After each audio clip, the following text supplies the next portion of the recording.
नमस्कार दोस्तों and welcome back to practice with देव।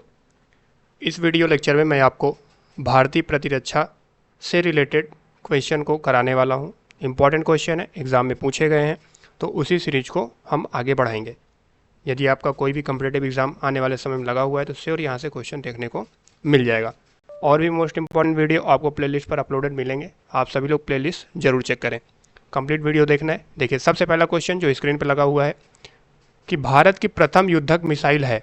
आपके सामने 4 ऑप्शन दिया है, मैं डायरेक्ट आपको आंसर बताते चलूँगा। क्लियर है? तो देखिए, भारत की जो प्रथम युद्धक मिसाइल है वो कौन सी मिसाइल है? पृथ्वी मिसाइल है। यानी इसका करेक्ट आंसर हो जाएगा पृथ्वी मिसाइल, यानी ऑप्शन नंबर बी बन जाएगा। नेक्स्ट क्वेश्चन है कि निम्न में से कौन भारत की सतह से वायु की मिसाइल है, यानी सतह से वायु मार करने वाली मिसाइल कौन सी है? तो वो है त्रिशूल मिसाइल। कौन सी मिसाइल है? त्रिशूल, यानी option number C correct answer है। पूछा गया भारत की एंटी टैंक मिसाइल कौन सा है? तो एंटी टैंक जो मिसाइल है वो है Nag. Option number B correct answer है। नेक्स्ट क्वेश्चन को देखेंगे। भारतीय वायुसेना द्वारा प्राप्त मिराज 2000 एयरक्राफ्ट किस देश से लिया गया है? आपके सामने 4 ऑप्शन दिया गया है और इसका जो करेक्ट आंसर बनेगा वो बनेगा फ्रांस। कहाँ से लिया गया? फ्रांस से। Option number A. ठीक है, चलिए नेक्स्ट क्वेश्चन की ओर बढ़ेंगे। पूछा गया भारतीय थल सेना का मुख्य युद्ध टैंक है। तो ऑप्शन 4 है। जो मुख्य युद्ध टैंक कौन सा है? तो अर्जुन है, यानी option number C correct answer हो जाएगा अर्जुन टैंक। चलिए नेक्स्ट क्वेश्चन देखेंगे। भारतीय रक्षा सेनाओं का सुप्रीम कमांडर कौन है?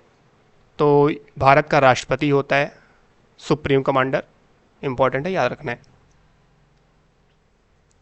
पूछा गया भारतीय थल सेना कितनी कमानों में संगठित की गई है? तो 7। पूछा गया भारतीय थल सेना की पश्चिमी कमान का मुख्यालय कहां पर है? तो पश्चिमी कमान का जो मुख्यालय है वो है Chandi Mandir. Option number C. भारतीय थल सेना की उत्तरी कमान का मुख्यालय कहां पे है? तो ऊधमपुर। Option number B. चलिए नेक्स्ट क्वेश्चन देखेंगे। एक भौगोलिक क्षेत्रीय कमान का कमांडर किस पद यानी रैंक का ऑफिसर होता है? तो होता है वो लेफ्टिनेंट जनरल, यानी option number B correct answer हो जाएगा। पूछा गया है थल सेना की एरिया कमान के कमांडिंग ऑफिसर का पद क्या होता है? तो एरिया कमांडर कौन होता है? तो लेफ्टिनेंट नहीं, major general. Area commanding officer major general, यानी ऑप्शन नंबर बी इसका करेक्ट आंसर बन जाएगा। थल सेना के किसी उप क्षेत्र कमान के कमांडिंग ऑफिसर का पद क्या है? उप क्षेत्र कमान, तो इसका जो करेक्ट आंसर बन जाएगा वो ब्रिगेडियर हो जाएगा। Option number B. Next question. भारतीय नौसेना कितनी कमानों में संगठित की गई है? तो जो इसका करेक्ट आंसर बनेगा ऑप्शन नंबर बी 3 कमानों में। भारतीय नौसेना में कितने बेड़े हैं? तो 2 बेड़े हैं। कितने बेड़े हैं? 2। चलिए 14 क्वेश्चन हो गया। अब नेक्स्ट क्वेश्चन देखें, क्वेश्चन नंबर 15। देखिए 15 पूछा गया है दक्षिणी नौसेना कमान का मुख्यालय कहाँ है? तो इसका जो मुख्यालय कोच्चि में है। Option number A. पश्चिमी सेना कमान का मुख्यालय कहाँ पर है? तो इसका जो मुख्यालय है मुंबई में है। Option number A. सूची मिलाना है तो देखिए, पश्चिमी सेना का मुख्यालय अभी मैंने बताया मुंबई में। पूर्वी नौसेना का कमान कहाँ पर है? तो इसका आपको मिल जाएगा पूर्वी नौसेना। तो देखिए, दक्षिणी का भी हमने देखा कहाँ पे? कोच्चि में है। तो देखिए, दक्षिणी नौसेना का कमान तो कोच्चि में हो गया, बचा कौन? ये बचा। तो ए का तीसरा और बी का दूसरा। Option number A correct answer है। ठीक, चलिए नेक्स्ट क्वेश्चन। निम्न में से भारतीय नौसेना का सबसे पुराना विमान वाहक एयरक्राफ्ट कैरियर कौन था? तो आईएनएस विक्रांत। विमान वाहक, याद रखना इंपॉर्टेंट है।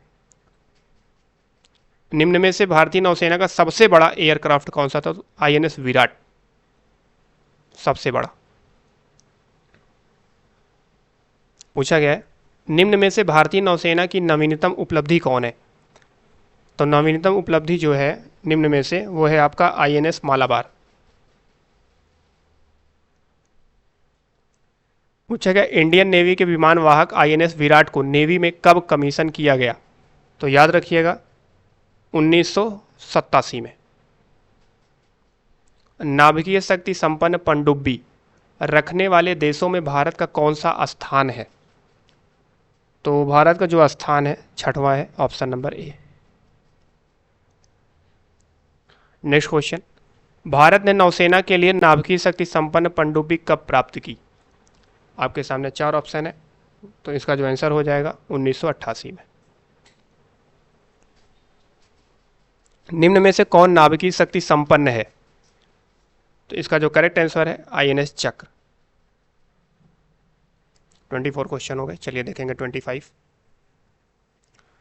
पूछा गया, इसमें कहा गया कि निम्न में से कौन सा युगल गलत है? तो जो इसका करेक्ट आंसर बन जाएगा वो ऑप्शन नंबर डी होगा, आईएनएस अग्रे विशाखापत्तनम। केंद्रीय रिजर्व पुलिस बल सीआरपीएफ की पहली महिला बटालियन नंबर क्या है? तो BN 88।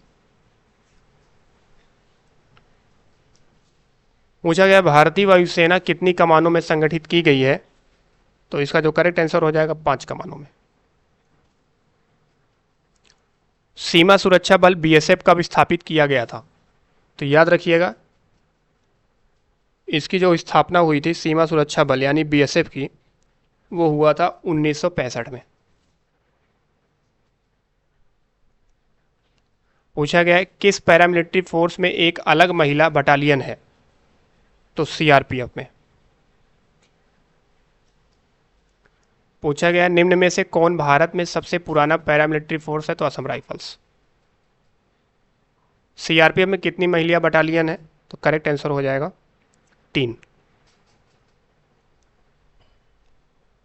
केंद्रीय रिजर्व पुलिस बल की स्थापना कब की गई थी? तो 1939 में। भारतीय रक्षा कार्मिकों की संख्या लगभग है 13.6 लाख। भारतीय थल सेना के ब्रिगेडियर का पद भारतीय नौसेना के किस पद के समकक्ष है? देखिए भारतीय थल सेना का जो ब्रिगेडियर का पद होता है भारतीय नौसेना के किस पद के बराबर होता है, ये बताना है। तो कमोडोर यानी option number C correct answer है। पूछा गया भारतीय वायुसेना में निम्नतम राजाधिष्ट पर कौन सी पोस्ट होती है? तो ये होता है आपका फ्लाइंग ऑफिसर,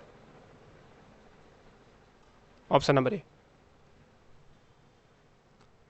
पूछा गया भारतीय नौसेना में रियर एडमिरल का पद भारतीय वायुसेना के किस पद के समकक्ष होता है? तो रियर एडमिरल जो है वो वायुसेना के एयर वाइस मार्शल के बराबर होता है। किसके बराबर होगा? एयर वाइस मार्शल के। एयरफोर्स एडमिनिस्ट्रेटिव कॉलेज कहाँ पर स्थापित है? तो आपको याद रखना है कोयंबटूर में स्थापित है। इंडियन मिलिट्री एकेडमी कहाँ पर है? तो देहरादून में, IMA जिसको कहते हैं। नेक्स्ट क्वेश्चन देखेंगे हम लोग। पूछा गया है नेशनल डिफेंस एकेडमी कहाँ स्थित है? तो ये स्थित है खड़गवासला में। 39 क्वेश्चन हो गए, चलिए 40 क्वेश्चन। क्वेश्चन नंबर 40 पूछा गया है भारतीय वायुसेना के ग्रुप कैप्टन पद के थल सेना में समकक्ष है। तो जो भारतीय वायुसेना के ग्रुप कैप्टन होते हैं वो थल सेना के किसके बराबर होते हैं, ये बताना है। तो कर्नल के बराबर, ऑप्शन नंबर ए। भारतीय वायुसेना के विंग कमांडर के समकक्ष भारतीय थल सेना का कौन सा अधिकारी होता है? तो ये होता है लेफ्टिनेंट कर्नल।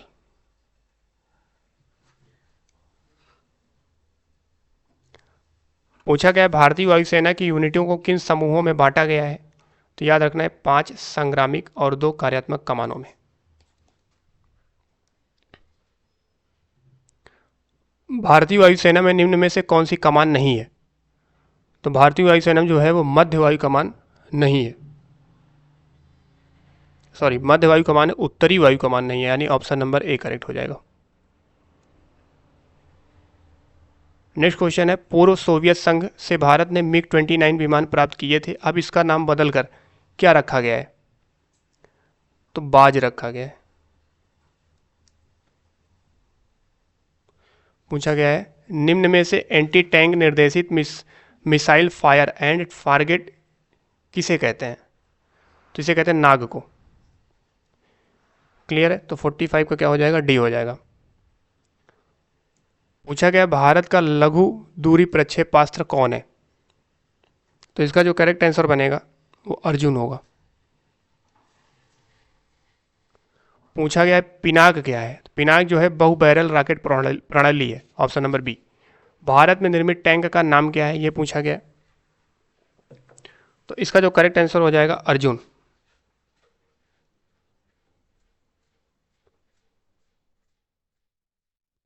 पूछा गया है सतह से सतह पर मार करने वाली भारतीय रक्षा मिसाइल कौन सी है? तो पृथ्वी है।